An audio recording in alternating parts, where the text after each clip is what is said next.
We have with us NPP National President and incumbent Chief Minister of Meghalaya, Mr. Conrad 𝗡𝗢𝗥𝗧𝗛𝗏. Well, the election is very near. How is the mood on ground and how is the wind blowing for NPP? It's very positive, and people have seen the work that has happened in the last 5 years. And in spite of the challenges we faced with COVID, there has been a lot of work that has happened at the grassroots level. And therefore, we are very confident that people will vote for the work that has been done and will give the NPP another chance. And I'm sure that this time will come out with much higher numbers than before. Will you be able to form government on your own? Well, we do hope we can. We are seeing the trend moving towards that number. But of course, it's election, so we cannot obviously predict for sure. But seeing the trends and seeing the wave, the positive wave is coming from everywhere, we are confident that we should be able to cross the magic number. As the day of election is nearing, war of word is escalating between your ally, BJP. In fact, Union Home Minister launched a scathing attack on you, saying that it was a corrupt state. The development funds which came from the center never reached the people, and it all went to NPP and you.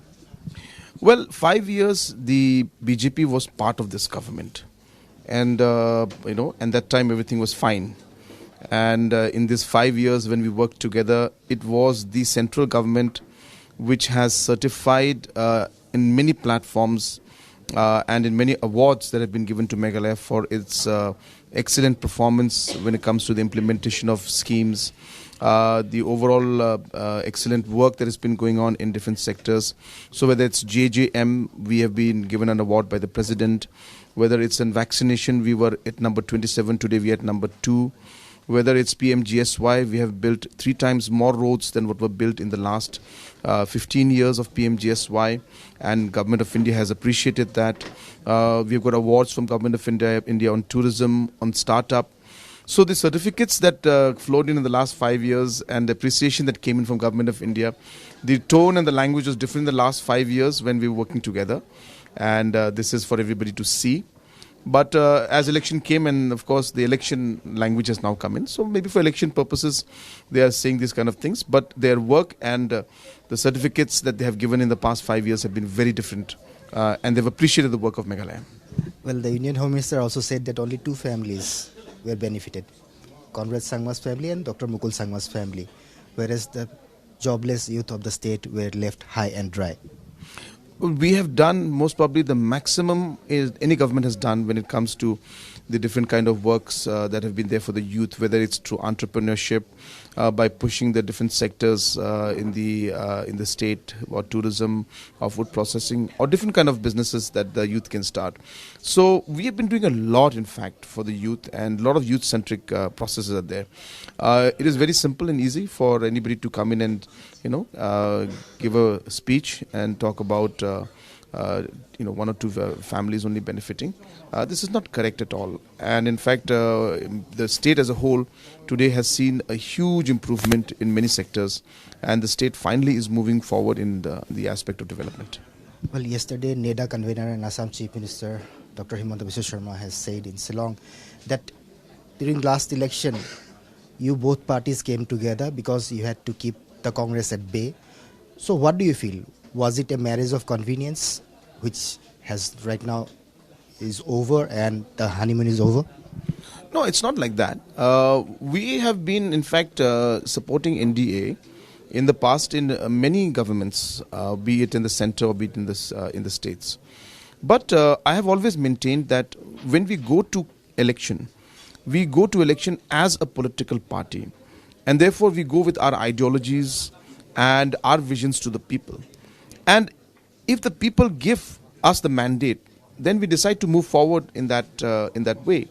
But if the coalition government has to be formed, then of course we have to sit down with like-minded parties, with different leaders, and discuss on how we are able to give a stable government to the people, as people have given a fractured mandate, and hence then it leaves the leaders to decide on how that fractured mandate could be brought into a stable government, and that is what we did in 2018. Well, the NEDA convener also said that this time there will be a chief minister who will be from the BJP. Well, the numbers doesn't look like it's going to go in that direction. BJP doesn't look like they'll be able to get as many numbers as required to form the government. I think, in fact, they may just be able to stick to the numbers that they have right now. So it's not going to be as simple. So, the entire dream of that they will have a BJP chief minister looks very far-fetched right now. So you feel that they will be needing your support, or in that case, if there is a fractured mandate, you will also be needing the support of BJP? No, as of now, we're very confident that we will cross the halfway mark. And what about ally with other parties, TMC or the Congress? As I said, we'll see the situation as and when it comes. But of course, right now we're working towards ensuring that we cross the halfway mark. Let us see when the situation comes up. If the state again gives a fractured mandate, we will sit down and then discuss then. One last question. A controversy has erupted over PM Sangma Sports Complex, where the Prime Minister was supposed to address a rally, and the permission was denied by Meghalaya Sports Department, stating that the stadium is incomplete. And the BJP is saying that you are fearing that it's the uprising of the BJP that you have stalled this rally at PM Sangma Stadium, and the stadium is incomplete. So few things out here. Number one, Conrad Sangma doesn't give the permissions for election venues. It is done by the Election Commission and by the administration in the direction of the Election Commission. And hence we have no role to play in allowing or not allowing any meeting to take place. So therefore, their statement that the state government did not allow is wrong. It has nothing to do with the government. It is the administration and the election commission which is in charge. In fact, I have been denied many locations when I wanted to have meetings. I have not been given the permission because of security measures, because of the logistical issues out there, so on and so forth. I have not been allowed. So therefore, the permission being granted is not a political issue, and they should not make this a political issue. There is no question of any government ever denying an honorable Prime Minister a space to have a meeting.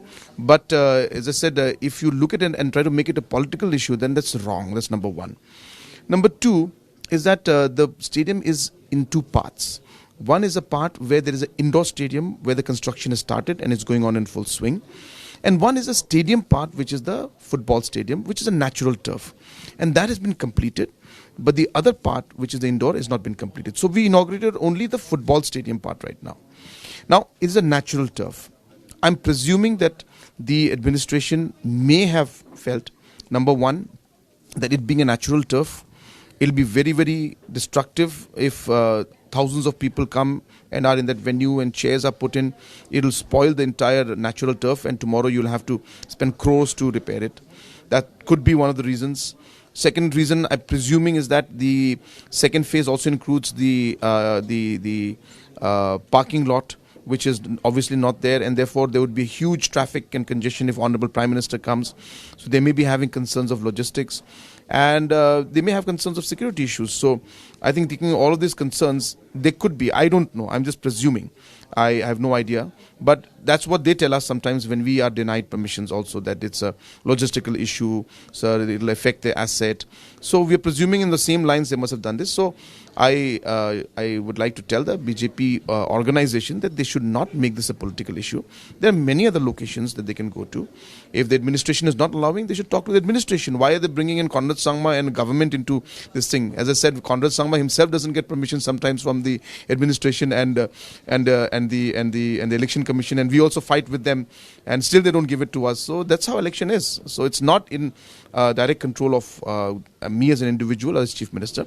These are election commission guidelines, and administration is in charge. So you'll have to ask them why this has happened. And how do you react to the statement saying that you are shaken, or the NPP is shaken by the BJP's rise in Meghalaya, and hence you don't want the Prime Minister to address a rally in 𝗡𝗢𝗏? No, I mean, if you say putting up of a lot of posters everywhere and putting up a lot of social media, advertisement everywhere is the rise, then it's a bubble, and this bubble will burst. So at the grassroots level, the situation is completely different. It will take a very, very long time for the acceptability for the BJP to be here in the state. Yes, there are certain areas where the pocket votes are there, but let's accept the facts and the reality of the matter.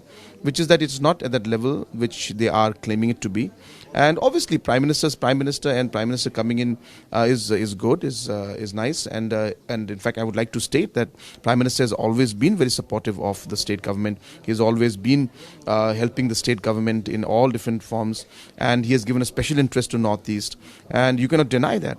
And I'm sure that in the future also, once we form the government again, that we will get all the support from the Honorable Prime Minister to continue the good development work that we are doing out here in the future also. Thank you very much. That was National President of NPP and Chief Minister of Meghalaya Conrad Sangma speaking exclusively to Northeast Live. Reporting from Tura with camera person Nobo, this is 𝗟𝗜�10 Das for Northeast Live.